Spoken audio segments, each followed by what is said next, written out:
ములాన్పూర్లో Rajasthan team చెలరేగిపోయింది. The youngster wonder boy Vaibhav Suryavanshi మరోసారి SRH బౌలింగ్ను ఉత్తి కారేశాడు భయ్య. అసలు ఈ మ్యాచ్లో సూర్యవంశీ కొడుతుంటే ఎస్ఆర్హెచ్ బౌలర్స్కు ఏం చెయ్యాలో కూడా పాలుపోలేదు. ఒక 10 ఓవర్ల పాటు సునామీ వచ్చినట్టు అయింది. అండ్ దెన్ బౌలింగ్లో చూసుకుంటే జాఫర్ ఆర్చర్ ఎస్ఆర్హెచ్ టాపర్ను షేక్ చేసి పడేశాడు. ఈ మ్యాచ్లో అయితే రాజస్థాన్ టీం భారీ స్కోర్ కొట్టి 47 పరుగుల తేడాతో ఘన విజయం సాధించారు. మెయిన్లీ లాస్ట్ 4 ఇయర్స్గా చూసుకుంటే ఆర్ఆర్ టీంకు ఎస్ఆర్హెచ్ మీద మంచి రికార్డు లేదు. వాళ్ళైతే వరుస పెట్టి 6 మ్యాచ్లు ఓడిపోయారు. పర్టికులర్గా ఈ సీజన్లో చూసుకుంటే బ్యాక్ టు బ్యాక్ మ్యాచెస్ ఓడిపోయారు. అలాగే 2024లో చూసుకున్న ఎస్ఆర్హెచ్ చేతిలో క్వాలిఫైర్ 2 ఓడిపోయారు. బట్ వీటన్నింటికి రివెంజ్గా ఈరోజు ఎస్ఆర్హెచ్ టీంని అయితే ఇంటికి పంపేశారు భయ్య. అసలు అవుట్ స్టాండింగ్ పర్ఫార్మెన్స్తో ఒక అదిరిపోయి విక్టరీ కొట్టారు. ములాన్పూర్లో మరోసారి తమకు తిరగలేదని వరుసగా 4వ మ్యాచ్ గెలిచారు. అసలు రాజస్థాన్ టీం ఈ గ్రౌండ్లో అన్డిఫీటెడ్గా ఉంది. ఈ మ్యాచ్లో అయితే ఎట్టేగాని పిల్ల రాక్షసుడు ఎస్ఆర్హెచ్ బౌలర్స్ను ఉతికి ఆరేశాడు. మెయిన్లీ స్టార్టింగ్ పవర్ ప్లేలో చూసుకుంటే అతని విధ్వంసం వేరే లెవెల్ భయ్య. ప్యాట్ కమిన్స్ని అయితే రేవెట్టేశాడు. ఈ మ్యాచ్లో అయితే మరోసారి వైభవ్ సూర్యవంశీ ఒక ఎపిక్ ఇన్నింగ్స్తో చాలా రికార్డ్స్ బ్రేక్ చేశాడు. మెయిన్లీ క్రిస్ గేల్ యొక్క మోస్ట్ సిక్సెస్ రికార్డును బ్రేక్ చేయడం చూసాం. ఒక ఐపీఎల్ సీజన్లో ఎక్కువ సిక్స్లు కొట్టిన బ్యాట్స్మెన్గా చరిత్రగా ఎక్కేశాడు.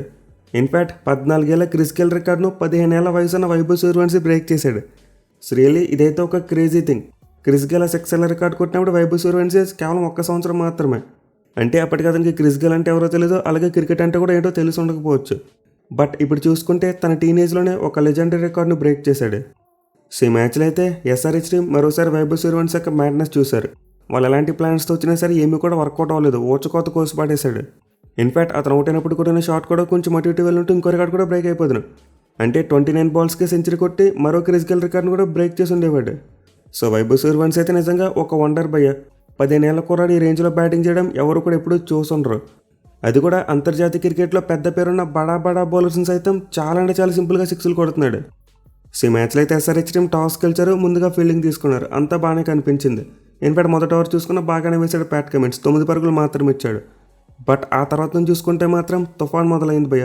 వైభవ్ సూర్యవంశీ కొట్టడం మొదలుపెట్టాడు. కొడితే సిక్సర్, ఇంకా వేరేది లేదు. అది కూడా ప్యాట్ కమిన్స్ వేసిన 3 ఓవర్లో చూసాం. హ్యాట్రిక్ సిక్స్లు కొట్టాడు. అండ్ దెన్ నెక్స్ట్ ఓవర్ చూసుకుంటే సాకిబ్ హుసేన్ అతను కూడా 3 సిక్స్లు కొట్టాడు. So literally Vaibhav Suryavanshi SRH bowlers ఎలాంటి కైండ్ ఆఫ్ బాల్ వేసినా సరే చాలా అంటే చాలా సింపుల్గా 6 కొట్టాడు. మనమైతే ఇక్కడ ఎస్ఆర్హెచ్ బౌలర్స్ని మరీ ఎక్కువ నిందించలేం. అంటే వాళ్ళు ఏం ట్రై చేయలేదని చెప్పడానికి లేదు, ట్రై చేశారు. అంటే యార్కర్స్ వేయడానికి ట్రై చేశారు, షార్ట్ బాల్స్ వేశారు, స్లోవర్ బాల్స్ వేయడానికి ట్రై చేశారు. బట్ ఏది వేసినా సరే Vaibhav Suryavanshi up to the task చాలా అంటే చాలా సింపుల్గా 6 లాగిపెట్టి కొట్టాడు. ఇన్ఫ్యాక్ట్ పవర్ ప్లేలో లాస్ట్ ఓవర్స్లో చూసుకుంటే అతనికి ఎక్కువ స్ట్రైక్ రాలేదు భయ్య. అదర్వైజ్ సురేష్ రైనా 87 రికార్డును కూడా బ్రేక్ చేసి ఉండేవాడు. సో వైభవ్ సూర్యవంశీ అయితే 16 బంతులకు హాఫ్ సెంచరీ కొట్టేశాడు. అండ్ ఐపీఎల్ ప్లే ఆఫ్ చరిత్రలో చూసుకుంటే ఇది జాయింట్ ఫాస్టెస్ట్ 50 స్కోర్. ఇక పవర్ ప్లే తర్వాత చూసుకున్న వైభవ్ సూర్యవంశీ జోరు ఆగలేదు. ఆ తర్వాత ప్రఫులింగ్ను ఒక ఓవర్లో చిత్త కొట్టడం చూసాం. ఇన్ఫ్యాక్ట్ అతను వేసిన 8 ఓవర్లో ఏకంగా 29 రన్స్ వచ్చేసారు. లాస్ట్ బాల్కి వైభవ్ సూర్యవంశీ అవుట్ అయిపోయాడు, కానీ లేకపోతే ఆ ఓవర్లోనే సెంచరీ కూడా పూర్తి అయిపోయింది. సో వైభవ్ సూర్యవంశీ అయితే ఏడాది ఎస్ఆర్హెచ్ టీం మీద ఫస్ట్ మ్యాచ్ అయినప్పుడు డక్అవుట్ అయ్యాడు భయ్య. మరి అది మనసులో పెట్టుకుని పర్సనల్గా పగ పెట్టుకుని కొడుతున్నాడు ఏంటో తెలియదు, కానీ నెక్స్ట్ మ్యాచ్లో మాత్రం చించి అవతల పడేశాడు. మనం ఆల్రెడీ జైపూర్ మ్యాచ్లో చూసాం, సెంచరీ కొట్టేశాడు. అండ్ ఈ మ్యాచ్లో చూసుకుంటే 29 బాల్స్కి 97 రన్స్. అది కూడా తన ఆడిన ఇన్నింగ్స్లో చూసుకుంటే 1 కాదు 2 కాదు 12 సిక్సర్లు ఉన్నాయి. అసలు ఒక బ్యాట్స్మెన్ 97 పరుగుల ఇన్నింగ్స్లో 12 సిక్సర్లు కొట్టాడంటే అతని విధ్వంసం ఎలా సాగిందో నేను మీ ఊహకి వదిలేస్తున్నా. నిజంగా అతను ఎస్ఆర్హెచ్ బౌలర్స్ను పిండి పిప్పి చేసి పడేశాడు. అయితే వైభవ్ సూర్యవంశీ ఇలా రెచ్చి పాడతాడని చెప్పి అందరికీ ఒక అవగాహన ఉంది. మనం ఇంతకుముందు మ్యాచెస్లో చూసాం కదా, అతను కనుక తొందరగా అవుట్ చేయకపోతే ఖచ్చితంగా చాలా డ్యామేజ్ చేసి వెళ్ళిపోతాడు. దీంతో ఎస్ఆర్హెచ్ టీం అతను అవుట్ చేయడం కోసం ఒక మంచి ప్లాన్ రావాలని చెప్పి మనం ప్రివ్యూలో మాట్లాడుకున్నాం. కానీ ఎస్ఆర్హెచ్ బౌలర్స్ ఏం చేశారు, ఆ ప్లాన్ని సరిగ్గా ఎగ్జిక్యూట్ చేయలేకపోయారు. In fact out side of stamp అతను రీచ్లో లేకుండా ఎక్కువ బాల్స్ ఇవ్వలేదు. మోస్ట్లీ స్టంప్స్ని టార్గెట్ చేశారు భయ్య. నాకైతే యార్కర్తో అవుట్ చేద్దామన్న ప్లాన్ ఎక్కువగా కనిపించింది. సో ఎస్ఆర్హెచ్ బౌలర్స్ చేసిన మిస్టేక్ ఏంటంటే వైభవ్ సూర్యవంశీ ఆర్క్లోనే బౌలింగ్ చేశారు. అంటే అతను బ్యాట్కి అందేలా బౌలింగ్ చేశారు. కానీ సూర్యవంశీ తన ఆడిన చివరి ఇన్నింగ్స్లో చూసాం, ముంబై టీం అతను బాగా ట్రాప్ చేసి అవుట్ చేశారు. దీంతో ఎస్ఆర్హెచ్ టీం కూడా ఆఫ్ సైడ్ 2 డీప్ ఫీల్డర్స్ని పెట్టి అవుట్ సైడ్ ఆఫ్ స్టంప్ ట్రాప్ని ట్రై చేసి ఉండాల్సిందే. ఈవెన్ 2-3 వైట్స్ పడినప్పటికీ ఆ ప్లాన్ అయితే చాలా వరకు వర్కౌట్ అయ్యేందుకు ఎక్కువ అవకాశాలు ఉంటాయి. ఎందుకంటే వైభవ్ సూర్యవంశీ దగ్గర ఫుట్ వర్క్ పెద్దగా ఉండదు. తన ఆర్క్లోకి బాల్ వేస్తేనే కొడతాడు. అదర్వైజ్ అతను బాల్ రీచ్ కొట్టడం అంత సులువు కాదు, పవర్ జనరేట్ చేయలేడు. ఎస్ఆర్హెచ్ టీం అయితే క్లియర్లీ ఈ ట్రిక్ మిస్ అయింది భయ్య. అండ్ ఆల్సో మరో సర్ప్రైజ్ చూసుకుంటే ధృవ్ కూడా చాలా ఎక్కువ రన్స్ ఇచ్చేశారు. సో వైభవ్ సూర్యవంశీ ఎలానో కొడతాడు, అతను ఉన్నంతసేపు రన్స్ని కంటైన్ చేయడం కష్టమని చెప్పి అవగాహన ఉంది. కానీ అతను అవుట్ అయిన తర్వాత కూడా ఎస్ఆర్హెచ్ టీం ఆ రన్ ఫ్లోని కంటైన్ చేయలేకపోయారు. కేవలం ఒక 2 ఓవర్స్ మాత్రమే మధ్యలో మంచిగా పడ్డాయి. ఆ తర్వాత చూసుకుంటే నెక్స్ట్ 5 ఓవర్స్ చాలా దారుణంగా రన్స్ వచ్చేసాయి. సో వైభవ్ సూర్యవంశీ అవుట్ అయ్యేసరికి ఆర్ఆర్ టీం యొక్క స్కోర్ చూసుకుంటే 8 ఓవర్స్కి 125 రన్స్ కొట్టారు. అండ్ ఈ పాయింట్ ఆఫ్ టైంలో చూసుకుంటే వాళ్ళు ఈజీగా 250-260 వరకు కొట్టేలా కనిపించారు. అయితే సూర్యవంశీ అవడగానే 2 సైలెంట్ ఓవర్స్ పడ్డం చూసాం. అంటే శివన్ కుమార్ 4 పరుగులు మాత్రం ఇచ్చాడు. అంటే నితీష్ కుమార్ రెడ్డి ఓవర్ చూసుకుంటే 7 పరుగులు వచ్చాయి. ఈవెన్ ఆ తర్వాత చూసుకునే శివన్ కుమార్ ఒక వికెట్ తీయడం చూసాం. ఈవెన్ తన సెకండ్ ఓవర్లో 15 పరుగులు ఇచ్చినప్పటికీ యశస్వి జైస్వాల్ వికెట్ తీశాడు. సో ఇంత పాయింట్ ఆఫ్ టైంలో ఎస్ఆర్హెచ్ టీంకి స్ట్రాంగ్గా కంబ్యాక్ ఇవ్వడానికి అవకాశం దొరికింది భయ్య. ఆర్ఆర్ టీంను అరౌండ్ 210 లేదా 220 లోపే కట్టడి చేసేందుకు అవకాశం దొరికింది. ఎందుకంటే వాళ్ళ మిడిల్ ఆర్డర్ గురించి తెలిసిందే కదా. మెయిల్ వైభవ్ సూర్యవంశీ మంచిగా ఆడినప్పుడు వాళ్ళ మిడిల్ ఆర్డర్ చాలా సందర్భాల్లో ఫెయిల్ అయ్యారు. ఈవెన్ అతను సెంచరీ కొట్టిన మ్యాచ్లో కూడా చూసాం. రాజస్థాన్ మిడిల్ ఆర్డర్స్ చెప్పుకోదగ్గ స్థాయిలో రాణించలేదు. అయితే ఈ మ్యాచ్లో మాత్రం ధృవజురేల్ నిజంగా అవుట్ స్టాండింగ్ 50 కొట్టాడు భయ్య. అసలు వైభవ్ సూర్యవంశీ ఆడిన నాకు ఆర్ఆర్ బ్యాటింగ్లో ఎవరైనా కాంప్లిమెంట్ చేశారంటే అది జురేల్ మాత్రమే. 21 బాల్స్కి 50 రన్స్ కొట్టాడు. అది కూడా పరాగ్తో కలిసి ది మోస్ట్ ఇంపార్టెంట్ పార్ట్నర్షిప్. 21 బాల్స్కి 55 పరుగులు జోడించేశారు. అండ్ ఇందులో చూసుకుంటే జురేల్ ఒక్కడే 16 బంతులు 42 పరుగులు కొట్టాడు. సో జురేల్ అయితే నిజంగా 2 సైలెంట్ ఓవర్స్ వచ్చిన తర్వాత అవుట్ స్టాండింగ్ యాక్సలరేషన్ చేశాడు. అండ్ ఎగ్జాక్ట్లీ ఈ టైంలో ఎస్ఆర్హెచ్ వాళ్ళు ట్రిక్ మిస్ అవ్వడం చూసాం. మరి ముఖ్యంగా వాళ్ళ కెప్టెన్ ప్యాట్ కమిన్స్ ఆ 12 ఓవర్లో బౌలింగ్ చేయవలసిన అవసరమే లేదు భయ్య. అంతకుముందు నితీష్ కుమార్ రెడ్డి తను వేసిన ఫస్ట్ ఓవర్లో చాలా మంచి బౌలింగ్ చేశాడు. 7 పరుగులు మాత్రమే ఇచ్చాడు. దీన్ని అతను బౌలింగ్ని కంటిన్యూ చేసి ఉండాల్సిందే. మెయిలీ ఈ మ్యాచ్లో అతని బౌలింగ్ రిథం చాలా మంచిగా కనిపించింది. ఆ టైట్ లైన్ లెంత్ వేయగలిగాడు. దీంతో ప్యాట్ కమిన్స్ ఎందుకు బౌలింగ్ చేయడానికి వచ్చాడో నాకైతే అర్థం కాలేదు. మేబీ ముందు ఓవర్లో వికెట్ పడింది, ఈ ఓవర్లో కూడా వికెట్ తీద్దాం అనుకున్నాడా, ఆర్ఎల్స్ పరాక్ ఎగనెస్ట్గా తనకి చాలా మంచి రికార్డు ఉంది, దాన్ని క్యాపిటలైజ్ చేద్దాం అనుకున్నాడు ఏంటో తెలియదు. సో మొత్తం మీద ఓవర్లో ప్యాట్ కమిన్స్ అయితే పరాగ్ వికెట్ కోసం వెళ్ళినట్టు అనిపించింది. కానీ సాడ్ థింగ్ ఏంటంటే ఈ ఓవర్లో ఒక్క బాల్ కూడా పరాగ్ ఫేస్ చేయలేదు భయ్య. మొత్తం జురేల్ ఆడేశాడు. అది కూడా 17 పరుగులు కొట్టాడు. అండ్ ఎగ్జాక్ట్ లెక్క నుంచి అతనికి మూమెంట్ టైం స్టార్ట్ అయింది. ఆ తర్వాత వరుస పెట్టి కొడుతూనే ఉన్నాడు. నెక్స్ట్ 3 ఓవర్స్ చూసుకుంటే 12-15 రన్స్ వస్తూనే ఉన్నాయి. మెయిలీ ఇలా రన్స్ పోతున్నా సరే Pat Cummins extra bowling options ఉపయోగించుకోలేదు. అంటే మళ్ళీ శివన్ కుమార్కి బౌలింగ్ అవ్వలేదు, అలాగే నితీష్ కుమార్ రెడ్డికి బౌలింగ్ అవ్వలేదు. కేవలం తన మెయిన్ పేస్ బౌలర్స్ని రొటేట్ చేసుకుంటూ వెళ్ళిపోయాడు. సో రియలీ మ్యాచ్లో ప్యాట్ కమిన్స్ యొక్క బౌలింగ్ చేంజెస్ చాలా పూర్గా కనిపించాయి భయ్య. అయితే డెత్ ఓవర్స్లో చూసుకుంటే మాత్రం ఎస్ఆర్హెచ్ వాళ్ళు చాలా బాగా పుల్ బ్యాక్ చేశారు. మెయిల్ ఆర్ఆర్ టీం 15 ఓవర్స్ అయ్యేసరికి ఎంత కొట్టారు? 207 పరుగులు, 3 వికెట్లు మాత్రమే కోల్పోయారు. దీంతో లాస్ట్ 5 ఓవర్స్లో 50 కొట్టినా చాలు ఈజీగా 260 వరకు రీచ్ అయిపోవచ్చు. కానీ ఇలాంటి టైంలో వాళ్ళ బ్యాట్స్మెన్ చాలా తడబడ్డారు భయ్య. మెయిలీ జురేల్ మరి పరాగ్ ఎప్పుడైతే అవుట్ అయిపోయారో అక్కడి నుంచి రన్స్ మొత్తం డ్రై అయిపోయాయి. ఆ తర్వాత ఫెరీరా సరిగ్గా ఆడలేకపోయాడు, షనక్ అవుట్ అయిపోయాడు. అండ్ జడేజా చూసుకుని అతను కూడా స్ట్రగుల్ అవుతూ బ్యాటింగ్ చేశాడు. ఇన్ఫాక్ట్ లాస్ట్ ఓవర్లో అయితే మరీ ఘోరం, జడేజా టెయిల్ ఎండర్స్కు స్ట్రైక్ ఇచ్చాడు. సో లాస్ట్ 5 ఓవర్స్లో అయితే ఆర్ఆర్ బ్యాటింగ్ చాలా పూర్గా కనిపించింది. 36 పరుగులు మాత్రమే కొట్టారు. అట్ ది సేమ్ టైం 5 వికెట్లు కోల్పోయారు. మెయిన్ లాస్ట్ ఓవర్స్లో చూసుకుంటే టీం అసలు రన్సే కొట్టలేకపోయింది. 19 ఓవర్లో 5 పరుగులు వచ్చాయి. అండ్ దెన్ 20th ఓవర్లో చూసుకున్న సేమ్ టు సేమ్ 5 పరుగులు మాత్రమే వచ్చాయి. So towards the end SRH bowlers మంచిగానే కంబ్యాక్ చేశారు. But to be frank Pat Cummins bowling అయితే చాలా పూర్గా కనిపించింది భయ్య. ఈవెన్ 18th ఓవర్లో కూడా చూసాం 13 రన్స్ పోయాయి. మెయిన్ అతను ఫస్ట్ 3 ఓవర్స్లో 5 పరుగులు ఇచ్చిన తర్వాత 4వ ఓవర్ వేయడేమనుకున్నా. నితీష్ కుమార్ రెడ్డి గలను మంచి బౌలింగ్ పడుతుంది కదా, సో అతని చేత కంటిన్యూ చేస్తారేమో అనుకున్నా. ఆ 18th మరియు 20th ఓవర్స్ నితీష్ కుమార్ రెడ్డికి ఇచ్చి 19th ఓవర్ సాకిబ్ చేత వేస్తాడేమో అనుకున్నా. బట్ ప్యాట్ కమిన్స్ అలా చేయకుండా తన 4th ఓవర్ కూడా వేస్తాడు. మెయిన్ అతని స్పెల్ చూసుకుంటే మొత్తం 64 పరుగులు సమర్పించుకున్నాడు భయ్య. నిజంగా ఐపీఎల్ ప్లే ఆఫ్ హిస్టరీలో ఎస్ఆర్హెచ్ టీంకి ఇది ఒక పూరెస్ట్ స్పెల్ అని చెప్పుకోవచ్చు. వేరే సాకిబ్ హుసేన్ చూసుకునే మ్యాచ్లో అంత గొప్పగా బౌలింగ్ చేయలేకపోయాడు. వికెట్ తీయకుండా 52 పరుగులు సమర్పించుకున్నాడు. బట్ ప్రఫులింగ్గా చూసుకుంటే మాత్రం 3 వికెట్లు తీసుకున్నాడు భయ్య.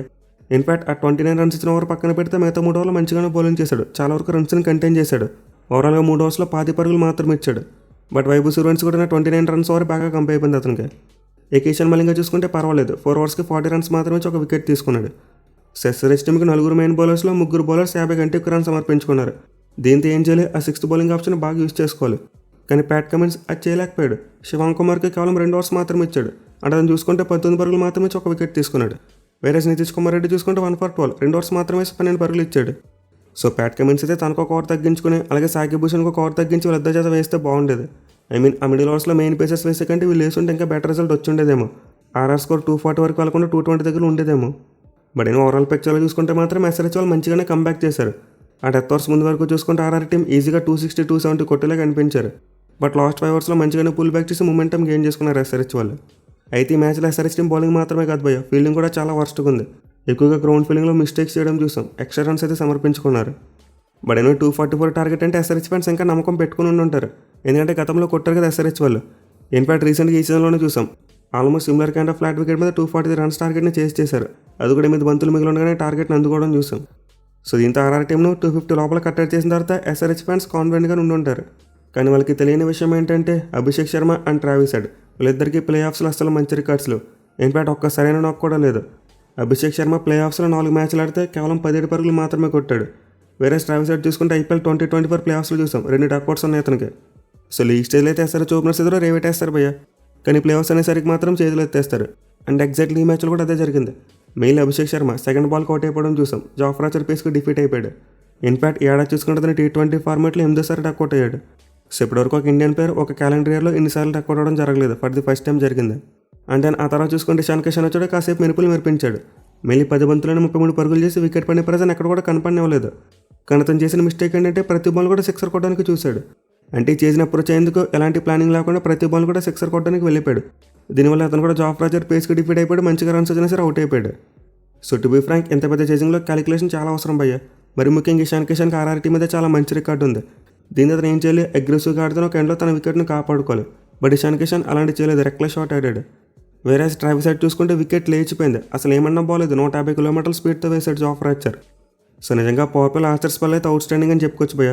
రన్స్ కొట్టించుకున్నప్పటికీ ది మోస్ట్ క్రూషియల్ 3 వికెట్స్ తీశాడు. ఎస్పెషల్ ఇషాన్ కిషన్ వికెట్ చాలా ఇంపార్టెంట్. మెయిన్లీ మనం ఇక్కడ పరాగ్ క్యాప్టెన్సీని కూడా చాలా మెచ్చుకోవాలి. ఆ వికెట్ కోసం వెళ్ళాడు. అంటే ఆర్చర్కి ఆ 3 ఓవర్ కూడా ఇచ్చేశాడు. అండ్ ఆ 3 ఓవర్లోనే ట్రావిస్ హెడ్ వికెట్ పడింది. సో అంతకుముందు RR టీంకి ఆల్రెడీ చాలా మంచి బౌలింగ్ పడింది. 3 వికెట్లు తీశారు. 2 వికెట్లు పడగానే SRH వాళ్ళు స్మరణ పంపారు. ఇది మళ్ళీ వర్కౌట్ అవ్వలేదు. నాంట్రీ బర్గర్ ఎక్సలెంట్ 4th ఓవర్ వేసి అతను వికెట్ తీశాడు. దీంతో most of the times captain satisfy అయిపోతారు. అంటే వాళ్ళ మెయిన్ బౌలర్స్ ఓవర్స్ దాచుకుని మిగతా బౌలర్స్ అయితే వేయించాలని చూస్తారు. బట్ రియాన్ పరాగ్ మాత్రం ఆ వికెట్ కోసం వెళ్ళాడు భయ్య. అంటే ఇది మంచిగా పే ఆఫ్ అయింది వాళ్ళకి. సో SRH టీం అయితే ఈ విధంగా పవర్ ప్లే లోపల 4 వికెట్లు కోల్పోయారు. దీంతో అక్కడితోనే మ్యాచ్ అయిపోయింది. ఇన్ఫాక్ట్ అందరికీ తెలిసిన ఓపెన్ సీక్రెట్, SRH టీం ఎప్పుడైతే తమ ఓపెనర్స్ని తొందరగా కోల్పోతారో ఆ తర్వాత కంబ్యాక్ అవ్వడం ఆల్మోస్ట్ ఇంపాసిబుల్. వాళ్ళ విన్ పర్సెంటేజ్ బిలో 10%కి వచ్చేద్ది. బట్ ఏమే మళ్ళీ హెన్రీ క్లాసన్ మరియు నితీష్ కుమార్ రెడ్డి ఇద్దరు పార్ట్నర్షిప్ ఏర్పరిచే ప్రయత్నం చేశారు. ఎస్పెషల్లీ క్లాసన్ అయితే మంచి టచ్లో కనిపించాడు. అయితే ఇది యంగ్స్టర్ యశ్రాజ్ పుంజా, అతని బ్రేవరీని చాలా మెచ్చుకోవాలి భయ్య. అంత ముందు పల్లె క్లాసన్ 6 కొట్టాడు. బట్ స్టిల్ యశ్రాజ్ అయితే అదే స్టంప్స్ లైన్లో బౌలింగ్ చేశాడు. ఎక్కడ కూడా అవుట్ సైడ్ ఆఫ్ స్టంప్ వేయడానికి ప్రయత్నించలేదు. వేరే క్లాసన్ చూసుకుంటారేమో ప్రీ డిటర్మెంట్గా కనిపించాడు. అంటే ball outside off stump వేస్తాడు, సో రివర్స్ సెట్ కొడదామని చెప్పి ముందే ఫిక్స్ అయిపోయి అన్నట్టుంది ఆ షాట్ అయితే. So to be frank, Ishan Kishan మరి హెన్రీ క్లాసన్ వీళ్ళిద్దరు కాస్త సెన్సిబుల్గా బ్యాటింగ్ చేస్తుంటే బాగుండేది. ఎందుకంటే SRH బ్యాటింగ్లో వీళ్ళ కాస్త కూస్తే నమ్మదగ్గ బ్యాట్స్మెన్. ఎస్పెషల్లీ వీళ్ళిద్దరు క్లచ్ ప్లేయర్స్. CSK మీద మంచిగా బ్యాటింగ్ చేయడం చూసాం. దీని దగ్గర కాస్త ఎక్కువ రెస్పాన్సిబిలిటీ తీసుకుని తమ వికెట్ మీద ప్రైజ్ పెట్టుకుంటే బాగుంటుంది. బట్ ఎనివే అలా చెప్పి వాళ్ళు మరీ ఎక్కువగా నిందించలేం భయ్య. టార్గెట్ చూసుకుంటే 244 ఉంది. పైగా ఓపెనర్స్ ఏమో చాలా క్విక్గా అవుట్ అయిపోయారు. దీంతో వీళ్ళ ఇన్నింగ్స్ని బిల్డ్ చేసి వీళ్ళు యాక్సిలేట్ చేయాలంటే అవ్వని పని. ఖచ్చితంగా అటాక్ చేయాలి, ప్రతి వాళ్ళు కూడా రన్స్ రాబట్టాలి. దీనివల్ల ఇద్దరు బ్యాట్స్మెన్ కూడా మరీ ఓవర్ అగ్రెసివ్గా షాట్స్ కోసం వెళ్ళిపోయారు. సో క్లాసన్ వికెట్ ఎప్పుడైతే పడిందో ఇంకా తర్వాత గేమ్ టర్న్ అండ్ వేస్తాడు. కాసేపు నితీష్ కుమార్ రెడ్డి అలాగే సలీల్ ఇద్దరు బ్యాటింగ్ చేశారు. ఒక మంచి పార్ట్నర్షిప్ ఏర్పరిచారు. ఇన్ఫాక్ట్ SRH టీం 10 ఓవర్స్ వేసరికి 132 రన్స్ కొట్టారు. దీంతో పాయింట్ ఆఫ్ టైంలో నెక్స్ట్ 10 ఓవర్స్కి 112 రన్స్ కొట్టాలి, ఏమైనా ట్రై చేస్తారని చెప్పి మళ్ళీ చిన్న హోప్స్ అయితే వచ్చి ఉంటాయి. బట్ అగైన్ జడేజా వచ్చి ఒక అద్భుతమైన స్పెల్ వేయడం చూసాం. నితీష్ కుమార్ రెడ్డి వికెట్ తీసాడు, పుష్ప సెలబ్రేషన్ చేసుకున్నాడు. అండ్ దాని చివరిలో సలీల్ వికెట్ కూడా అతనే తీసుకున్నాడు. సో నిజానికి మ్యాచ్లో స్పిన్ బౌలర్స్కి మంచి బౌలింగే పడింది భయ్య. పర్టికులర్గా సెకండ్ హాఫ్లో డ్యూ అంత ఎక్కువగా పడలేదంట. దీనివల్ల RR కెప్టెన్ స్పిన్నర్స్ని చాలా బాగా యూజ్ చేసుకున్నాడు. యశ్రాజ్ అయితే ఫుల్ కోట ఏం చేశాడు. అండ్ జడేజాకి చూసుకుంటే 3 ఓవర్లు ఇచ్చాడు. అండ్ 7 ఓవర్ల కలిపి ఎదురిచ్చింది కేవలం 60 పరుగులు మాత్రమే. At the same time most important wickets వచ్చాయి. అంటే క్లాసన్, నితీష్ అండ్ సలీల్ ముగ్గురు కూడా అవుట్ అయిపోయారు. సో SRH టాప్ ఆర్డర్ పైన జాఫ్రా ఆర్చర్ చూసుకుంటే మిడిల్ ఆర్డర్ పైన స్పిన్నర్స్ చూసుకున్నారు. నిజంగా చాలా మంచి కలెక్టివ్ ఎఫర్ట్ పెట్టి అద్భుతమైన స్పెల్స్ వేశారు. ఇక బర్గర్కి చూసుకున్న చాలా మంచి స్పెల్ పడింది భయ్య. 3 ఓవర్స్కి 26 రన్స్ మాత్రమే 2 వికెట్స్ తీసుకున్నాడు. అలాగే కొత్త కుర్రాడు సుశాంత్, అతను కూడా చివరిలో వికెట్లు తీయడం చూసాం. 2.2 ఓవర్స్కి 21 రన్స్ మాత్రమే 2 వికెట్స్ తీసుకున్నాడు. సో RR బౌలింగ్లో బ్రిజేష్ శర్మ కూడా కాస్త ఎక్స్పెన్సివ్. అలాగే ఆర్చర్ కూడా రన్స్ ఇచ్చాడు, బట్ మోస్ట్ ఇంపార్టెంట్ వికెట్స్ తీసుకున్నాడు. అట్ ది సేమ్ టైం స్టార్టింగ్లో ఫీల్డింగ్లో కూడా RR టీం కాస్త అడ్యూట్ అయింది. బట్ ఎప్పుడైతే వాళ్ళ బౌలర్స్ కంటిన్యూస్గా వికెట్లు తీస్తున్నారో ఇంకా వాళ్ళకి అలాంటి ప్రాబ్లమ్స్ కనిపించలేదు. చాలా సేఫ్గా డిఫెండ్ చేసుకున్నారు టార్గెట్ని. సో ఈ మ్యాచ్లో అయితే RR టీంకి బ్యాటింగ్ నుంచి మరి అంత కలెక్టివ్ ఎఫర్ట్ రాలేదు. వైభవ్ సూర్యవంశీ మరియు ధ్రువ్ జురెల్ వీళ్ళిద్దరు అద్భుతంగా బ్యాటింగ్ చేశారు. ఇన్ఫాక్ట్ వీళ్ళిద్దరు కలిసి 50 బంతుల్లో 147 పరుగులు కొట్టారు. బట్ మిగతా టీం అంతా ఎంత కొట్టారు, 70 బంతులు ఆడితే 94 పరుగులు చేశారు. అంటే కనీసం 150 స్ట్రైక్ రేట్తో కూడా ఆడలేకపోయారు. మెయిల్ RR బ్యాటింగ్లో 6లు చూసుకుంటే వైభవ్ సూర్యవంశీ ఒకటే 12 6లు కొట్టాడు. వేరే మిగతా అందరు బ్యాట్స్మెన్ కలిసి కొట్టింది 5 6లు మాత్రమే. సో డెఫినెట్లీ RR టీంకి అయితే బ్యాటింగ్ విషయంలో కలెక్టివ్ ఎఫర్ట్ రాలేదు. కేవలం సూర్యవంశీ మరియు జురెల్ ఇద్దరే రెచ్చిపోయారు. అండ్ ఆల్సో పరాగ్ కూడా ఒక చిన్న క్యామీ ఆడాడు. వేరే జైస్వాల్ చూసుకుంటే స్ట్రగుల్ అయ్యాడు, అలాగే మిగతా బ్యాట్స్మెన్ కూడా స్ట్రగుల్ అయ్యారు. కానీ బౌలింగ్లో చూసుకుంటే మాత్రం చాలా మంచి కలెక్టివ్ ఎఫర్ట్ పెట్టారు భయ్య. పర్టికులర్గా ఆర్చర్ని కాంప్లిమెంట్ చేస్తే బర్గర్ కొత్త బాల్తో మంచిగానే వేశాడు. అండ్ దెన్ యశ్రాజ్ పుంజాని కాంప్లిమెంట్ చేస్తే మరో స్పిన్నర్ జడేజా, అతను కూడా చాలా మంచి బౌలింగ్ చేశాడు. సో డెఫినెట్లీ RR టీం అయితే బౌలింగ్లో కలెక్టివ్ ఎఫర్ట్తో రాణించారు. అందువల్ల SRH టీంని కేవలం 196 రన్స్కి అవుట్ చేసి పడేశారు. సో RR టీంకి అయితే ఒక క్లినికల్ విక్టరీ. మెయిల్ SRH మీద రివెంజ్ తీర్చుకున్నట్టు అయింది. ఇక ఈ మ్యాచ్ తర్వాత క్యాప్ సెషన్కి వస్తే ఆరెంజ్ క్యాప్ వైభవ్ సూర్యవంశీ దగ్గరికి వచ్చేసింది. అంటే ఓవరాల్గా 680 రన్స్ కొట్టి టాప్ ప్లేస్కి వచ్చేసాడు. వేరే పర్పుల్ క్యాప్ విషయంలో చూసుకుంటే మాత్రం ఎటువంటి మార్పు లేదు. భువనేశ్వర్ కుమార్ 26 వికెట్స్తో టాప్లో ఉన్నాడు. బట్ ఆర్చర్ మాత్రం థర్డ్ ప్లేస్కి వచ్చాడు 24 వికెట్స్తో. సో RR టీం అయితే ఎలిమినేటర్ గంటని దాటి క్వాలిఫైర్ 2కి చేరుకున్నారు. అండ్ క్వాలిఫైర్ 2 మ్యాచ్ ఫ్రైడే రోజు జరగబోతుంది గుజరాత్ టైటన్స్తో. చూడాలి మరి మ్యాచ్లో ఏ టీం గెలిచి ఫైనల్ ఆర్సీబీ టీంతో తలపడతారనేది. Thank you for watching. Have a nice day.